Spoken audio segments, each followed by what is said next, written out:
Dollar. Dirt and money, no soul. Had to go and get it, ain't no time to kick it. Got a stack of flip for my foes. Dollar. Please tell me you can hear me. Don't turn your back and don't neglect me. Just let me know if you need me. Dollar. Let me watch out for my partners. Keep my money long, get my team strong. Let me run away from my problems. Yep, what's good, original crew, man? We're back. Hey, we got a new Just Thought Lounge for us today. The twist you didn't see coming. The murder of LaNell. Is that less LaNell, right? LaNell, that's how I pronounce it. LaNell Barsock. Mm-hmm. Barsock. We'll see. I hate butchering people's names. Yeah, I hate butchering people's names. But I want to say Barsock. Yeah. Because it's bar and sock together, Barsock. And LaNell, I would want to say, hopefully I am saying it right, but the twist you didn't see coming. It's another true crime documentary, man. Y'all know we like to do true crime docs at least once a week, every weekly. Yeah. Hey, make sure y'all check out the links in the description box. Down below. You already know where to go. If you want to first support, all you got to do is check out down below. Also, if you enjoyed today's visuals, lock it in with a thumbs up. Hey, with that being said, let's go ahead and get into it. Let's check it out. Let's see what's about. You ready? I'm ready. Cool. In the spring of 2010, investigators in Palmdale, California, found 29-year-old LaNell Barsock murdered inside her home. Piecing together the scattered clues. What year? Did you get the year? 2010. Okay. Spring of 2010. Do you know where? My bad, y'all. She take Florida? No. Oh. Did I make that up? Restart. In the spring of 2010, investigators in Palmdale, California, found 29-year-old LaNell Barsock murdered inside her home. Piecing together the scattered clues left by her killer, they were able to recreate the crime. Detectives found that the attack that led to the end of the young nurse's life came by surprise.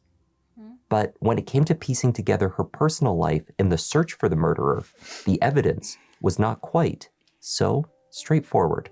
Goodbye. Lane. You said what? Hi there. Lane or Lane? LaNell. Oh. LaNell. Yo, I gotta get my stuff together today because my brain is not braining. Cause she too big. No, I thought those was like, okay, LaNell. Yeah. Forward. All right, let's lock in. Put the pen down. Hi there. Welcome to Just Thought Lounge. I'm Kevin. Today I'd like to tell you about a murder from 2010 that has one of the strangest twists of any case JTL has covered. It's the story of a beautiful and accomplished woman who may have sought love in the wrong places and from the wrong people. Let's take a look.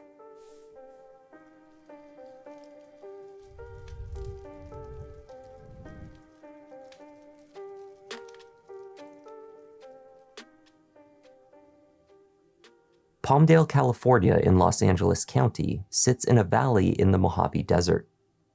The drive to Los Angeles from Palmdale is roughly an hour and a half with good traffic. The city, home to large and wealthy employers like Lockheed Martin and Boeing, is amongst the most expensive cities to live in the country. At roughly 7 p.m. on June 16, 2010, officers on duty at the Palmdale police station had a surprise visitor. 28-year-old Lorraine Austin rushed into the building, panicked. Only minutes before, she said, she had discovered her good friend, LaNell, dead in a bloody scene. 2010, right? Yeah. Why not call the police? Why run to the police station? Right. Why not just call the police? I don't know. That's a little bizarre. Lorraine found her friend lying on the floor of her garage. She was on her back, a plastic bag covering her head. Stained towels, plastic sheeting, and bedding surrounded her. It was a horrific scene. And then I turned around. It was like plastic bags, and I slid on the bags. I'm looking at the blood, and then when I looked, I saw her legs. And then when I walked around the car, she had a bag over her head, and I'm sitting there like, oh my God. Because I'm remembering 2010. 2020 it was a while ago, but it's not that far away. People had phones. Yeah. Cell phones was very prominent. I had a BlackBerry at the time. 2010, yeah. I had a BlackBerry. People started having iPhones. I was team BlackBerry big time. But that was like the decline of the BlackBerry back then. No, did I have a BlackBerry or moved on?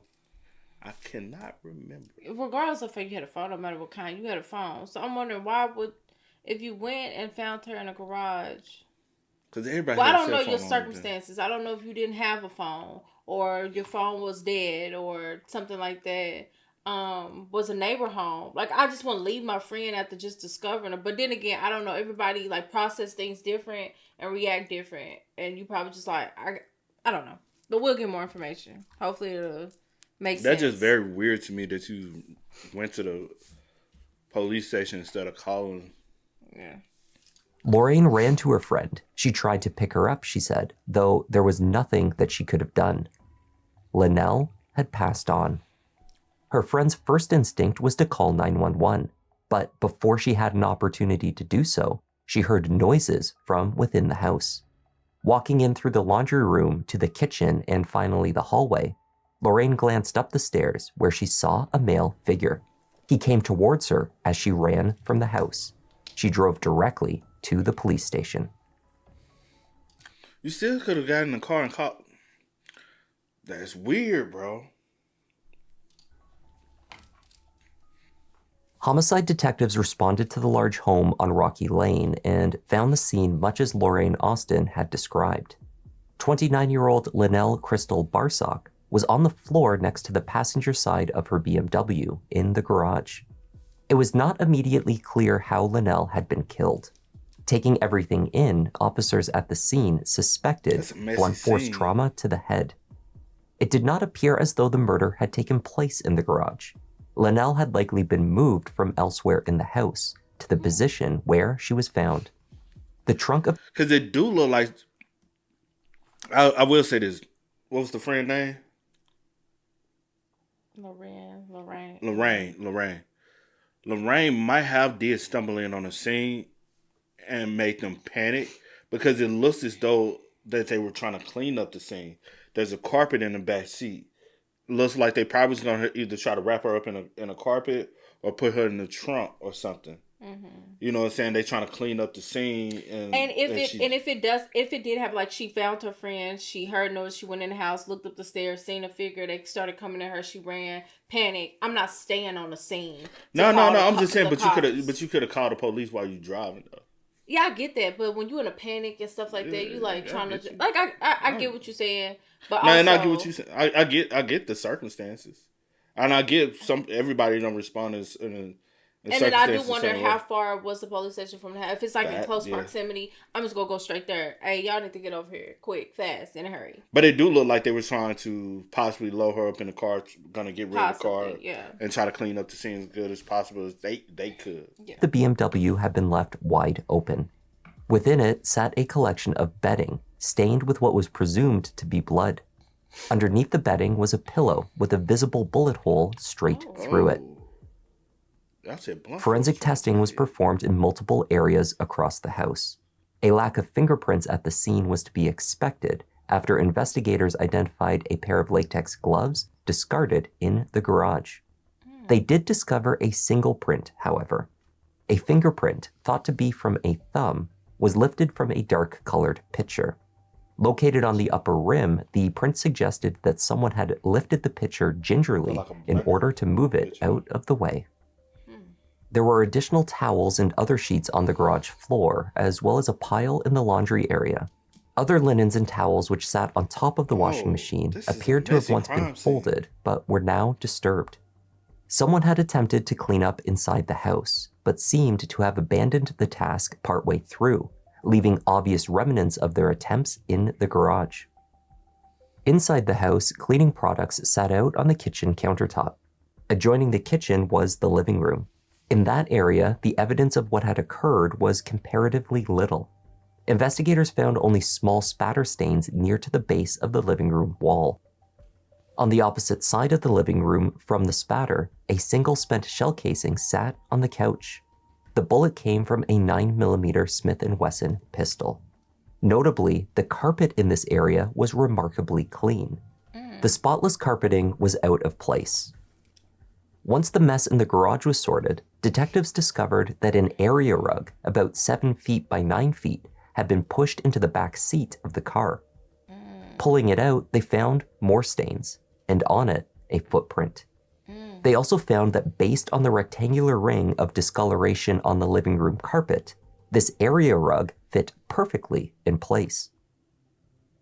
Luminol testing told the rest of the story. A trail from where the area rug had once sat in the living room, through the kitchen, and ultimately to the garage. Why then, with the car partially packed and the house only partially cleaned, had the killer abandoned their attempts to cover up the crime? Was it possible that Lorraine had interrupted the killer's cleanup and caused them to flee?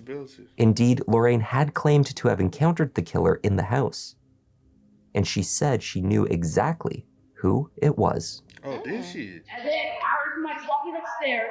And he was like coming down the stairs, and I looked in, I just ran out the door. Do you know the guy's name? Yeah, his name is Willie. LaNell's autopsy concluded her cause of death was a single gunshot wound to the back of the head. The trajectory suggested that she had been in a seated position when she was approached from behind by her attacker. It was assumed that she had been taken by surprise. News of her death was understandably devastating to family members, particularly her mother, Bobby, with whom she had been very close. The third of 5 children, LaNell had grown into a loving and accomplished woman. She was known to be a peacemaker, the type of person who brought others together. Born and raised in the Los Angeles area, LaNell had been studious and academically minded in high school, eventually moving on to Long Beach for university and a career in nursing. By the spring of 2010, the 29-year-old was a licensed vocational nurse with ambitious plans. Her 6-bedroom, 3-bathroom home in Palmdale was ideal for conversion into a small care facility where she could jumpstart a business for in-home care for the elderly. LaNell had purchased the house with her long-term boyfriend, a man named Louis Bonaire. Years earlier in 2005, Louis, who had emigrated from Haiti, was attending English language classes held at the same facility where LaNell was studying part-time for her nursing accreditation. After classes one evening, LaNell offered Louis a ride home. According to friends, the two had an instant connection. Their romance would grow serious over the following 4 years. Most recently, however, the two had been experiencing a rough patch in their relationship. Lorraine explained to detectives that she and LaNell had been friends since their time in high school, over 10 years. As lifelong friends, LaNell often confided in her. Indeed, she had a secret to share. Her relationship on the rocks, she had sought out companionship elsewhere. The young nurse had connected with a man named Ike online through a website called fling.com. The two had dated for 4 months, during which time she had kept a second, pay-for-minutes cell phone to communicate with him. Only days before her death, Louis had discovered the cell phone and her fling with Ike. The couple argued, but they did not part ways. Instead, LaNell told Lorraine that her romance with Ike was over. She and Louis agreed to work through their issues. The only problem was that Louis was still checking the second cell phone. He also kept track of her movements. He followed her at work to see who she may be having lunch with. Louis was the jealous type, Lorraine said. On the morning of the day that LaNell died, Louis had discovered that new minutes had been recently added to her second, no longer secret, cell phone. Perhaps she was not finished with Ike after all. According to Lorraine, she and LaNell had met up earlier that day. They went to a nearby beauty supply store, then back to LaNell's where Lorraine was weaving her hair. Lorraine told police that she was doing LaNell's hair in the living room when Louis interrupted them in a rage, confronting LaNell over the phone minutes and demanding to know if she was still seeing Ike. He's so thick as fuck. I told her, I said, look, y'all have some issues and y'all need to talk and I don't want to be here. Recognizing that the couple needed to work through their issues, Lorraine left the house, spending the next few hours at a nearby park to allow time for things to settle down. She returned around 7 p.m. and found LaNell in the garage. Investigators were obviously keen to track down Louis Bonaire, and they didn't need to wait too long. When officers arrived at Bobby's home in nearby Hawthorne to deliver the sad news of LaNell's death, they found that her daughter's boyfriend was staying at her house. Louis worked a maintenance job for the city of Hawthorne. On the nights before his shifts, he would often stay over at Bobby's to save himself the commute from Palmdale in the morning. From there, he was promptly brought in for questioning. Louis claimed to have no idea why he was being questioned. He told detectives that he had last seen LaNell much earlier in the morning before he left to run errands in Los Angeles. His car required a few new parts. What's your girlfriend name? Yeah, Bus. What happened to her? How you would know? You don't know? I need the house early to go fix my car. Tell me about your relationship. Happy? Yeah. Your relationship is good? Honest with you. Okay with her. Is she okay with you? She's okay with me. She's been telling me she's loving me all the time. Louis's depiction of his relationship as blissful, indeed nearly perfect, immediately raised the eyebrows of law enforcement.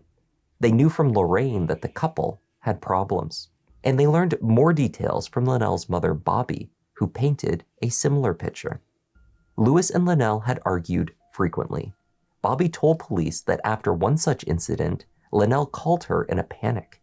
She and Louis had been arguing, and she fled from the house in her car, phoning her mother from the road, terrified. She called me on the phone. She said, Louis tried to run me off the road, Mama. And she was screaming. Louis admitted to some recent issues in his relationship with LaNell. He admitted to detectives that she had given him the visible scratch on his cheek. But no relationship is 100% perfect, he said. You got a scratch on your face. Where did you get that? This one? Yeah, the one right across your cheek. Who scratched you? Oh, that was LaNell across me. Detectives had more than just their But also, on some real spill, her mom would be his alibi. Is what time did he get here? Like, you know what I'm saying? Mm-hmm. But also, that can be, you know what I'm saying? How long has he been here? How, you know what I'm saying? Yeah. Suspicion to back up Lorraine's allegations towards Louis. At the crime scene, they had found what they believed was evidence that clearly outlined Louis's motive to kill his girlfriend. A handwritten letter addressed to him, signed by LaNell. The note had fallen to the kitchen floor. It had been left behind and forgotten, perhaps in the chaos of the murder, or maybe during Louis's haphazard and abandoned cleanup job. In the letter, LaNell informed her long-term boyfriend that she was leaving him to move out of state with Ike. I am leaving, dear Louis, I am leaving you for Ike. He makes more money, so you can do whatever you want to do with the house. I am moving out of the state with, I guess, Ike. So that's why I gave you that phone. We're getting married, so just leave me alone. You can have everything in the house. I have been sleeping with him for 4 months. 4 months now, and he's the one that paid my car notes. So good luck in life. P.S. Lucky. P.S. I'm effing. Something with TV. One of the TVs. First of all, that's spelled incorrectly. I'm taking one of the TVs. Oh, that's take. I was say if it's effing, it's spelled incorrectly. Okay, I'm taking one of the TV. Wow. But even the verbiage, like the also, grammar sounds a little off. I'm finna be real. I am leaving you for Ike. He makes more money, so you can have. That's not even how a breakup happens. So you can do whatever you want with the house. Hold on. On top of that's two. She had aspirations to do with the house as far as her career. So I don't think she would just give up the house and flee. I am moving out of state. She has never left the state. The only thing she know is California. Also, she's been treating sleeping with Ike. Ike has to be nearby for her to have this secret romance. And this is her handwriting. That too, but I'm saying, so Ike has to be in California too. Yeah. So why would she leave the state of California? Her mom is there. Right. Her family is there. Yeah. Everything she knows is there. Yeah, that doesn't make sense to me. The house, I don't think she'll leave the house, and I don't think she'll just flee the state. Mm-hmm. Also, he makes more money than you. I think that's kind of like that's very like it would be more of a more emotional. He cares for me. Like, he loves me. It won't just be about he treats money. me, better. Yeah, he treats me better. Maybe he's there. He listens to me when I need him. He loves and cares for me. It would be more on grounds. Or maybe of that. We just have grew apart, and maybe we just not like it'll be something like that. But he makes one more. That's crazy. On that's that crazy. Part, that's like, somebody who's trying to talk down on a man for something. Yeah, I don't feel like she wrote this. Me personally, and then just like with reading it, it just don't sound. I don't know. So that's why I gave you that phone. Yeah, we're getting married. So if you just been dating with him for 4 months, you can have everything in the house. I have been sleeping with him for 4 months. I don't even think that. I don't know. I wouldn't even have to put that necessarily in the note because we've already had a talk. You already found out about him, so I'm pretty sure I've already told you that information. So I wouldn't bring it up again. Like I don't know. Like it's just crazy. Let me ask you this: Is this typically male or female handwriting? Some males do write nice. Some males do write like this. Some women do write like this. Because my handwriting changes just depending on how I feel. Mine's consistent. Yours is consistent. Mine changes. But yours is typically similar. Mine's typically the same. I write slanted, so you normally can tell my handwriting. I write small. And you write small. But it just, like I said, there's no punctuation. Not that she would probably put in if I'm just writing it to somebody. I don't have to be super formal or anything like that. But it just doesn't sound like she wrote But she's highly educated, so it would be way more formal. That's why I keep saying it. I'm trying not to speak down on other people, but I'm I just don't feel because how we always say people in the Discord, people how who do we post, and people have picked up on it now is the way I talk, the way she talk. You'll be able to tell who's talking just by the way we approach things. And people know when it's me talking, and then they automatically know when it's you. Yeah, I feel like you just talk. You just talk. Just everything just run on, right? I'm very English, even though Hold on, what you mean by that, Shawty? I got no, I'm not saying that. English 101 and 102. I got A's in. I know how to grammatically. I'm not saying it like that. I'm just saying grammatically. I wasn't saying like that. I apologize.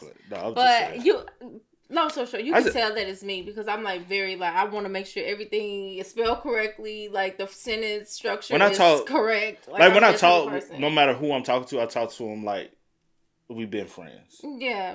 You it's more I'm professional setting because I don't really know you. You really don't know me. But I talk I address everybody the exact same way. But sometimes I text like that too to my friends. I'm very But when you talk to your mom, you don't talk to your mom like that. You just let it go. Yeah, because it's my mama. Your sister, you just let it go. Yeah, it's just whatever. Family, you just let it go. But sometimes everybody else, with my friends, I'm kind of I just talk. It depends on who it is. It just depends on the situation. If I need to get my point across, I need your best friend. I feel like you probably not. Yeah, my best friend. It's just whatever. She know. Yeah, but. This doesn't give me. It doesn't give that. So I'm really. This doesn't give me loose. And I'm trying not to overanalyze it, but I need to overanalyze it because who wrote this? And I'm gonna say this: whoever wrote it. And now, if she did write it, it was quick, fast. But why would I write it when? Also, the story that Lorraine came up with kind of was weird to me. Y'all had been at the beauty supply store earlier that day together. You was going to do her hair. You was actually doing her hair. You came back to do her hair. Came in, little argument happened. He's okay, I'm going to leave so y'all could talk. I'm going to go to the park down the street.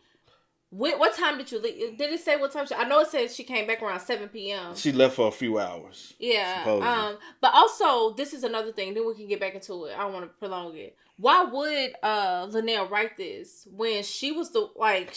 Oh, when he came and confronted them. Right. When would she have time to write this when she was shot in the back of the head? It seemed like it was off guard, if anything, or whatever the case may be. So I'm a little confused on when would she have had time to write this and why would she have wrote this? Also, peep this. She was shot in the back of the head, but they said she was sitting in an upright position. So she was like, I'm thinking like maybe is she sitting in no a chair or is she sitting on a couch, like stretched out on the couch, like sitting up? You know how I be sitting on the couch. Hold on.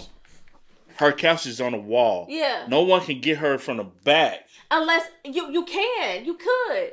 Oh, it's at an upright. Oh, she was at an upright position. This is the thing. I'm thinking of upright. Like I'm still in an upright position like this. Look at my legs. I'm still in an upright position. Yeah. Like when I'm stretched out and my back against the arm of the couch. That's what I'm thinking. Cause I'm looking at how the house is made. I don't know. But I'm looking at the angle of how the couch is placed on. It's literally on the wall. So but if I'm like this way, right, with my back against this side, right? I don't know. No, listen. Is it what's the couches like we got? Like an L shape, sectional. But a sectional. Is it a sectional? I don't know. Because I can't see this side. I see it's something right here, but I don't know. I get what you mean.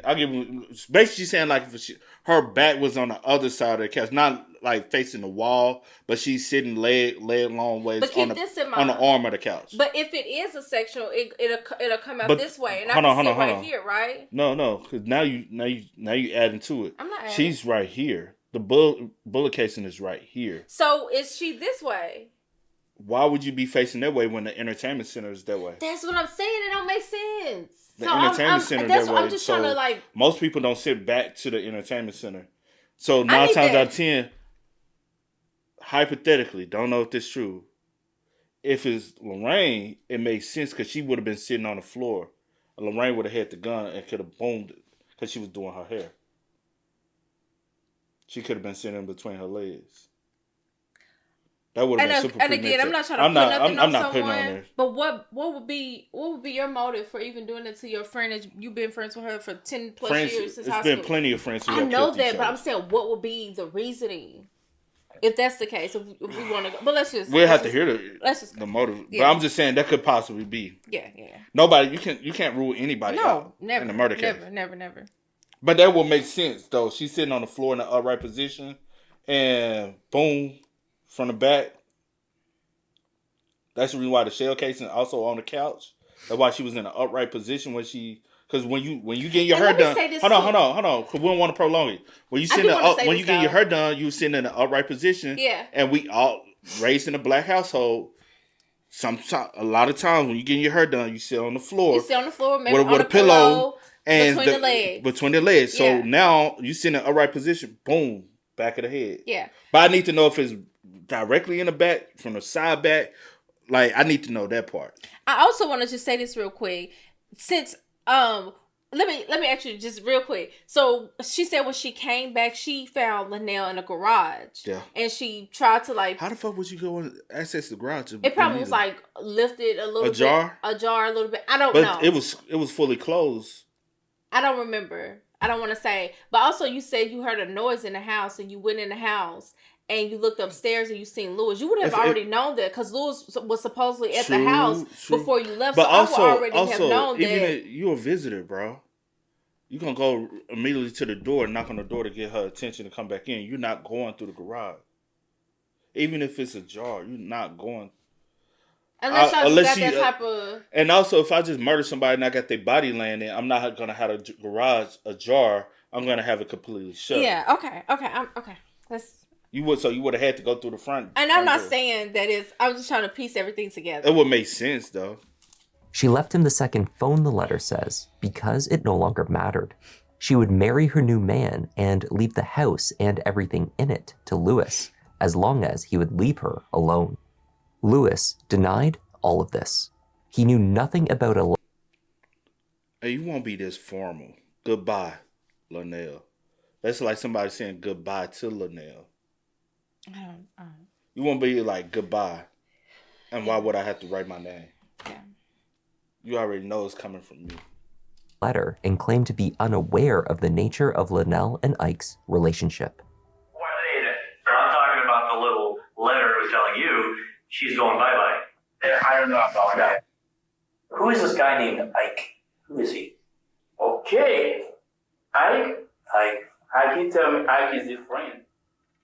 Eventually, while detectives scrutinized his reaction, Lewis was told what had happened to LaNell.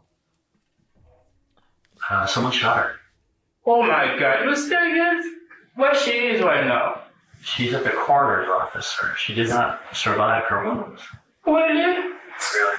Oh my God, that's not right. We understand that things happen. That's not me, that's not me, that's not me. Why didn't do that? Oh my God.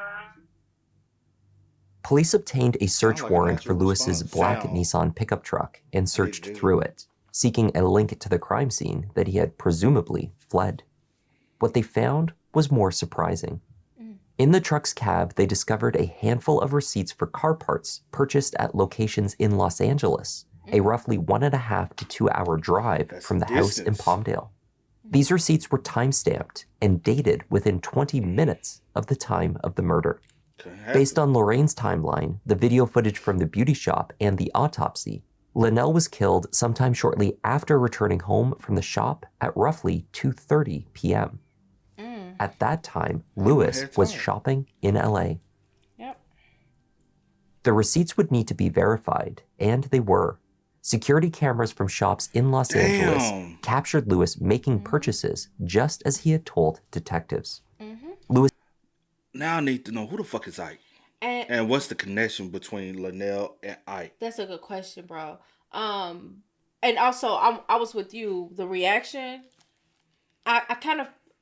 It sounded organic. It sounded, Like he just caught by surprise. like an authentic reaction to something. To someone telling me that somebody I love done perished. No, even this, when they told her she was shot, and he was like, he didn't immediately go to her being dead. Yeah. He went, "Where is she? Where is she? Is she like that shows care. Where is she? Because I don't want to automatically presume that she's deceased. Where is she? Where is she at? She's at the corner. True. Oh, and then like now said, everything resonates. And like I said, just thinking and trying to piece everything together, the story don't make sense as to what the friend said. Like it just don't. I need to know who the fuck. I have been in situations where my friend dude has come to her apartment or whatever the case may be, and they done had a little argument. I'm not leaving. I'm not leaving my friend when y'all in a heated moment. Like, I'm just not doing that. I'll go sit out in the living room if y'all like in a, but I'm not leaving the house for hours just for y'all to talk. I already know everything anyway. So what is what am I like? Well, I'll give y'all privacy, but it's also the thing of, it's not like it's a secret of what y'all have to talk about. You know what I'm saying? If I'm like the best friend, I already know everything. So I'm not about to leave for hours and then come back later. It's like I'll give y'all space and I'll step. I'll step out. Yeah, I'll step out. And then you're gonna check and make sure she's safe. Though. Yeah, but I'm not leaving you. Yeah, that's just me. I'm just saying everybody is different. But I've seen that happen before. Yeah. His cell phone data further corroborated his alibi. His location data tracked to his purchases and appearances on camera. It showed him along the highway, driving to and from the city. Additionally, detectives found no indication that he had been in contact with anyone else, a potential accomplice, who could have been committing the murder on his behalf. Attention then turned to the second love interest, the man named Ike, with whom LaNell had been briefly involved with, and according to the letter, she planned to marry. Ike was found to have been in a job interview at a state university when LaNell was killed. Okay. The interviewer verified his presence. Okay. Neither Lewis nor Ike could be the killer. Okay. So at this time, the investigators took stock of what they had uncovered so far and what may have been overlooked. Chief amongst these oversights were oddities in the initial questioning of Lorraine Austin. First of all, when officers sat down with Lorraine, they checked her handbag for weapons as a matter of procedure. I told you it didn't make sense not to call the police to the crime scene. That's your best friend. You care. You're gonna. I'm telling you. Hold on, real quick.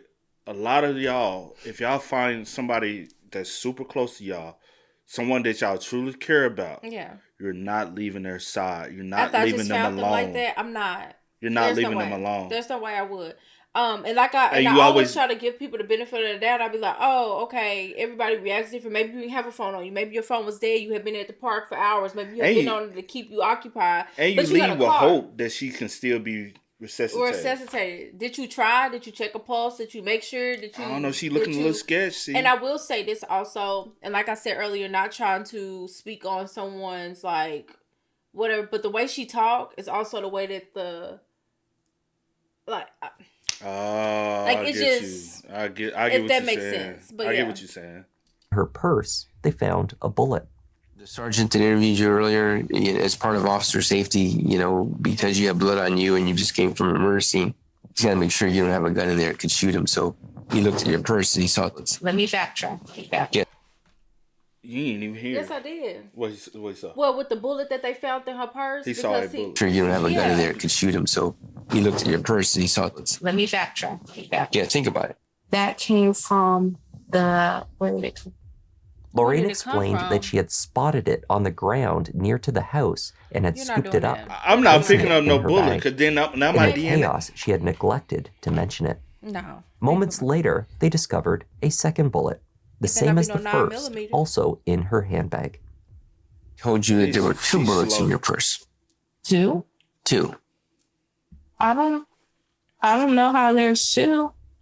Lorraine failed to produce an explanation for the 2 bullets. That's fucked up. Investigators checked the state database for gun registrations and did not find that Lorraine had a legally owned firearm. At the time of her initial questioning, allowances were made for Lorraine's confused narrative.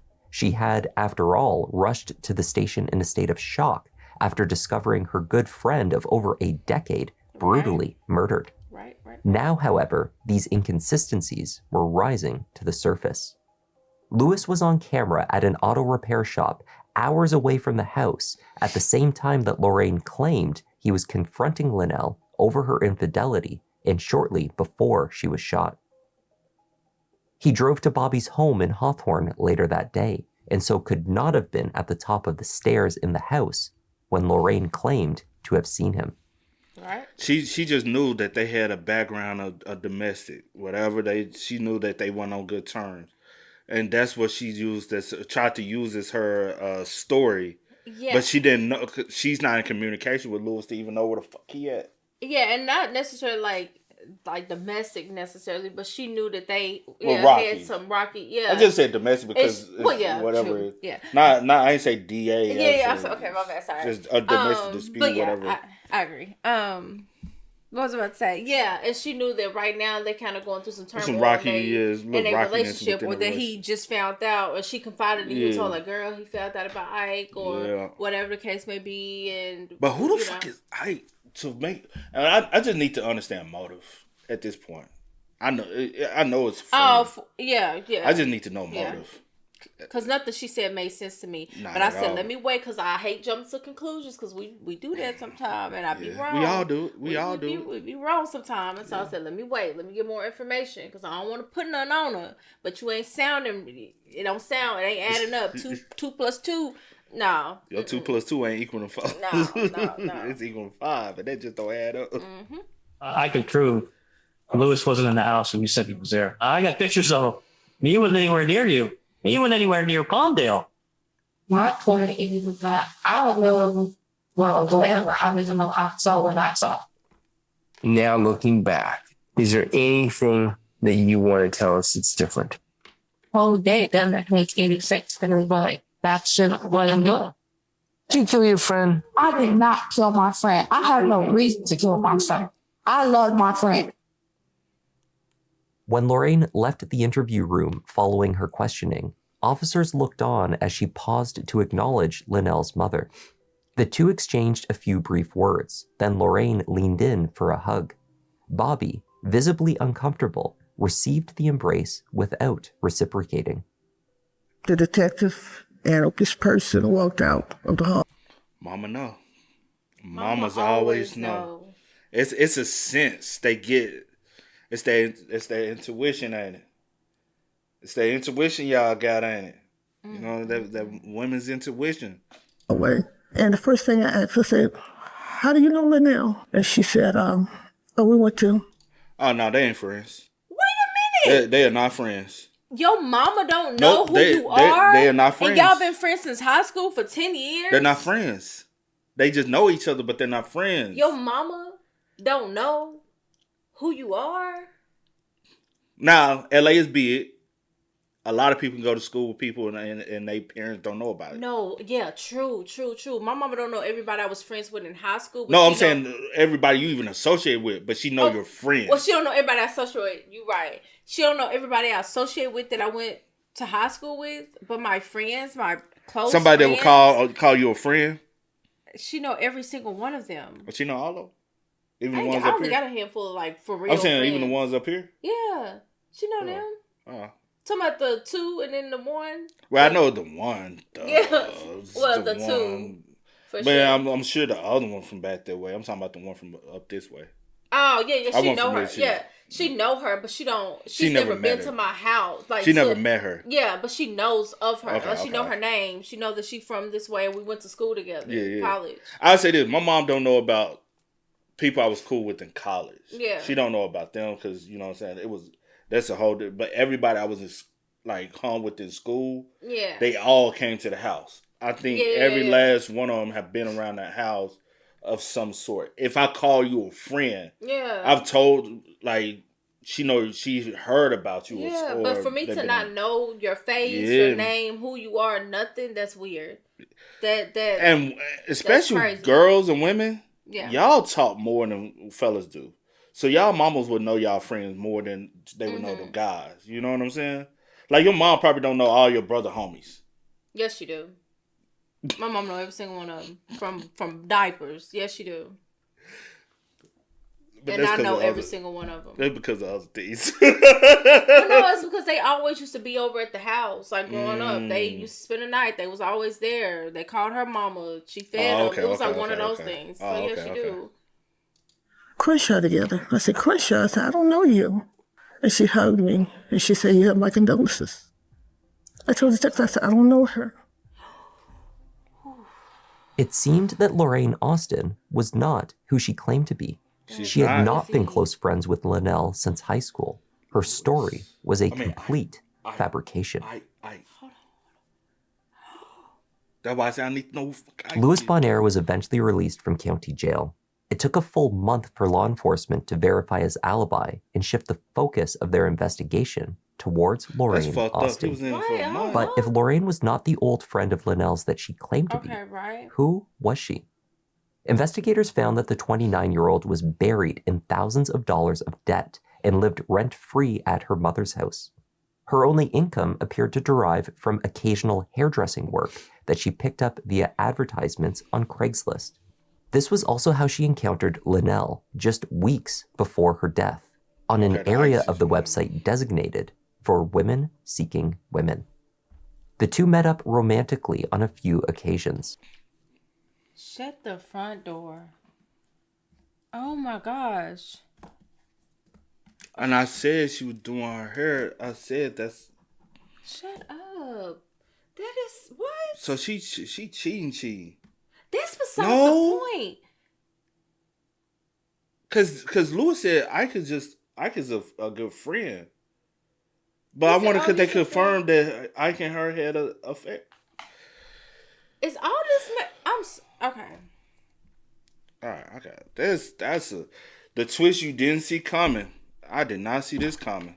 Weeks before her death, on an area of the website designated for women seeking women.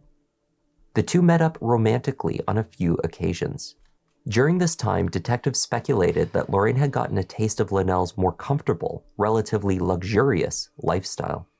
The hardworking nurse had a blossoming career, a nice car, and a large home in a good neighborhood.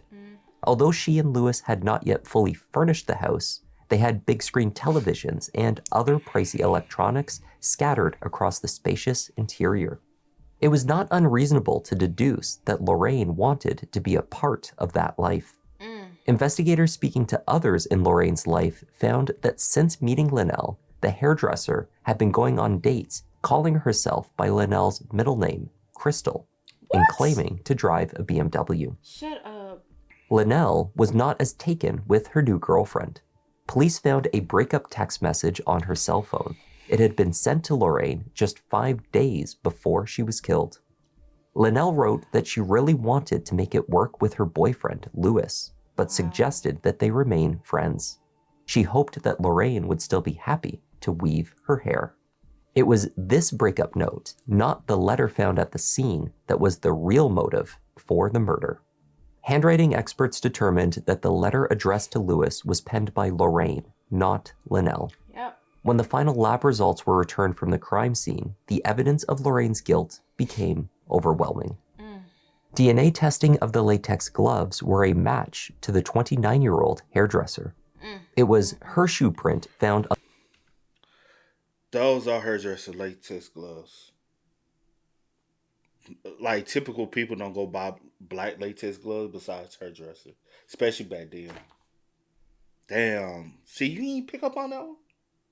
Boy, we picked up on a lot of things. We already knew it was her. I'm talking about the latex glove. I knew it was her when we read that note and I heard her talk in the thing. Because I was like, she sound a little... On some real not all, like... Her story in the beginning just didn't fucking make sense. And the story didn't make sense, first of all. Like you said, but I said, hold on, let me get some more information. Because I always jumped the gun. But when you started reading, I was like, that does not sound like... It don't sound like LaNell would have wrote it. It like I don't know how LaNell sounds, but just from the description of she's her, a nurse. Her background, she has her to be. nursing, she has to be very professional with her her college. Like it just didn't sound like that. She would write that, and it would.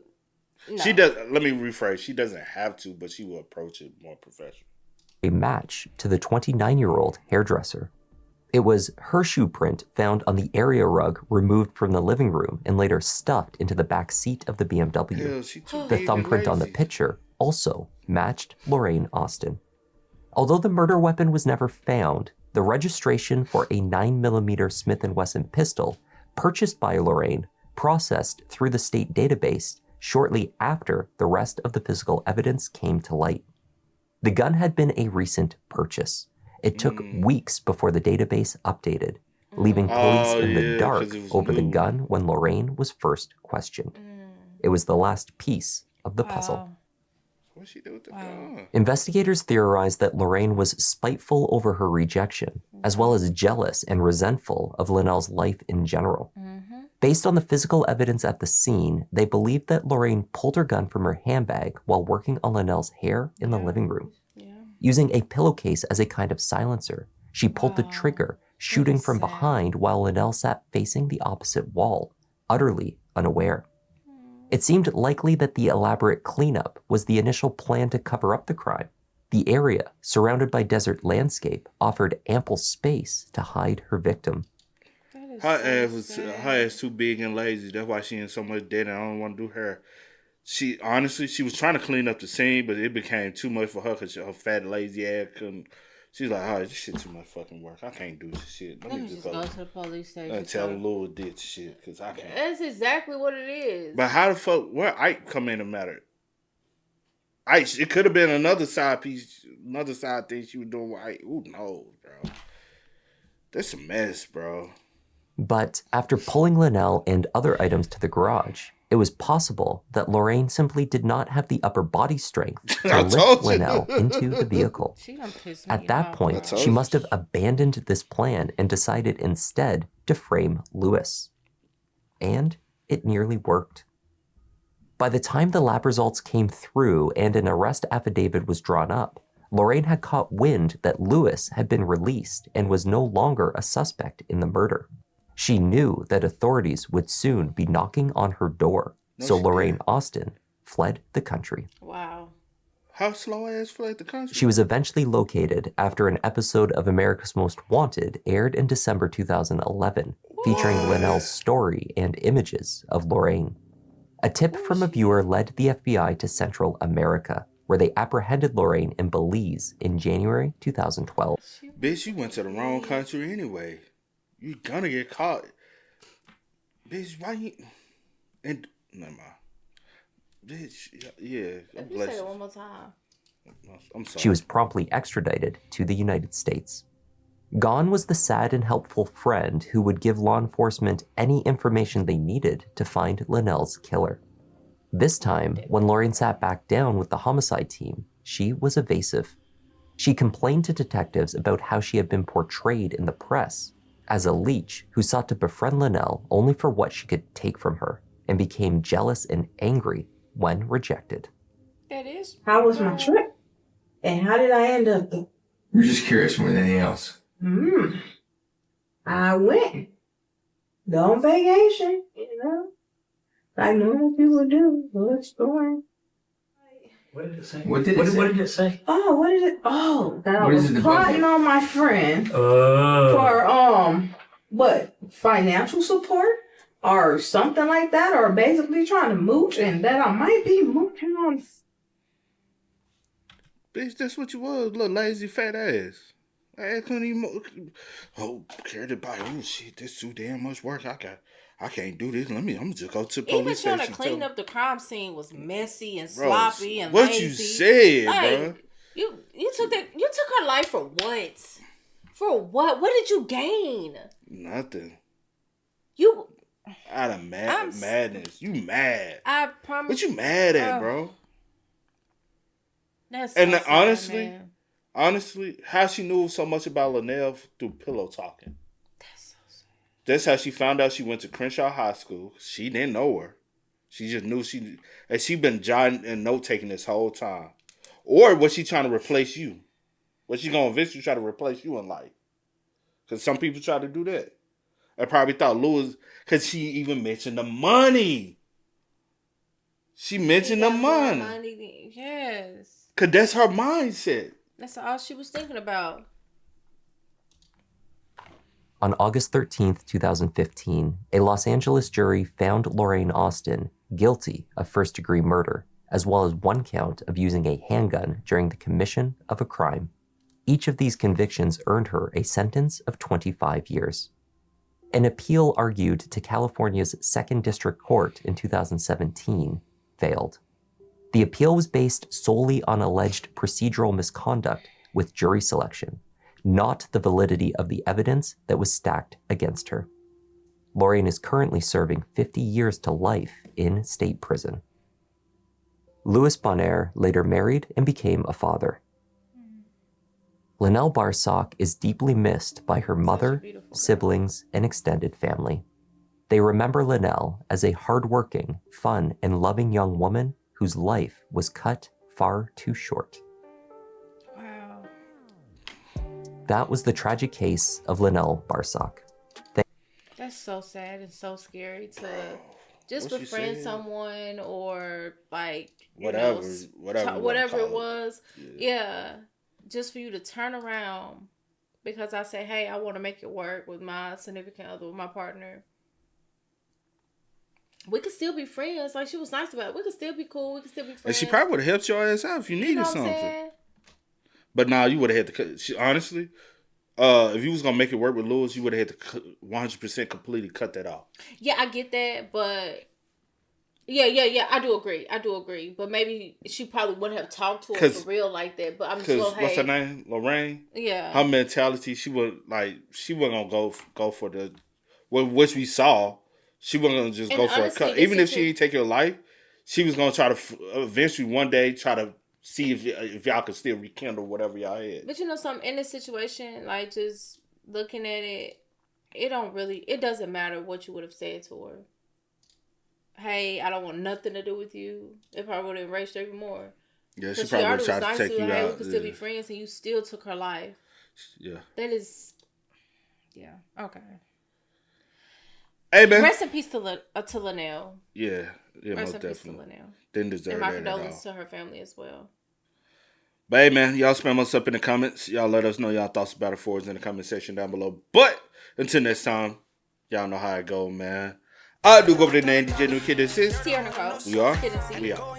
Time to kick it, got a stack of flip for my foes. Dollar. Please tell me you can hear me. Don't turn your back and don't neglect me. Just let me know if you need me. Dollar. Let me watch out for my partners. Keep my money low, get my team strong. Let me run away from my problems.